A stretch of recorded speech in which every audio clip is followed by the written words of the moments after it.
강경화 외교부 장관이 다음 달 말 중국에서 열리는 한중일 정상회담을 계기로 한일 정상회담이 성사될 수 있도록 일본 측과 조율하기로 했다고 밝혔습니다. 강 장관은 한일 군사정보보호협정 지섬이하의 종료 이후 다음 날인 어제 오후 일본 나고야에서 모테키 도시미스 외무상과 35분여 동안 회담한 뒤 이같이 말했습니다. 강 장관은 지소미아 유예 결정이 한일 양국이 어렵게 협의를 통해 만들어낸 양해 사안이고 수출 양국 사이에 협의가 개시된 것이 긍정적이라는 양측의 평가가 있었다고 밝혔습니다. 또 일본 측의 수출 규제 조치가 조속히 철회돼야 한다는 점을 분명히 밝혔다고 설명했습니다. 강제징용 판결과 관련해서는 이견이 있었지만 간극이 큰 상황에서 서로 선의의 토론을 좀 더 해나갈 필요가 있다는데 의견을 모았다고 강 장관은 전했습니다. 이처럼 지소미아 종료 조치가 유예되면서 이에 따른 후속 외교가 동시다발적으로 진행될 전망입니다. 한일 정상회담 준비를 비롯해 일본의 수출 규제 중단과 강제징용 문제와 관련한 협상은 물론이고요. 이번 파문과 관련한 외교 안보 라인의 쇄신 문제도 같이 검토될 것으로 관측됩니다. 왕선택 통일외교 전문기자가 전합니다.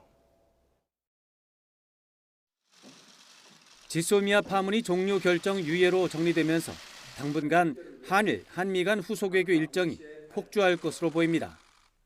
한일 간에는 다음 달 정상회담 성사를 목표로 민감한 일정 조율이 진행될 예정입니다.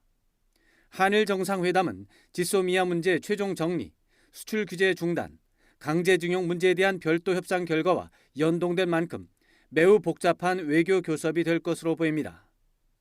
이 가운데 지소미아 정리와 수출 규제 문제는 비교적 빠른 시간 내에 해결이 돼야 하고 강제징용 문제의 경우는 공식 협의가 시작되는 정도로 보조를 맞출 것으로 예상됩니다. 강제징용 판결 관련해서 서로 간에 이견은 있지만 외교 당국 간 그간 집중적인 논의를 해온 것을 짚어보고 또 앞으로 계속 그런 협의를 지속해 나가기로 했습니다. 지소미아 종료 유예는 한미 간 외교 교섭에도 일정 부분 영향을 줄 것으로 예상됩니다. 방위비 협상의 경우 협상 분위기가 과도하게 가열된 상태인 만큼 지소미아 파문 수습을 계기로 합리적 협상 분위기를 조성하는 노력이 필요한 것으로 보입니다.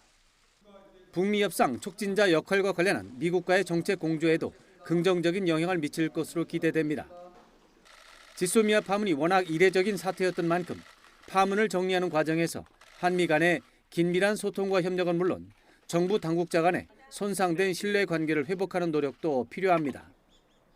한편 지소미아 파문을 계기로 외교 안보 라인 쇄신 필요성이나 외교 현안에서 청와대와 해당 정부 부처 역할 조정 등을 점검하기 위한 정책 재검토 역시 진지하게 진행될 것으로 예상됩니다. YTN 왕선택입니다.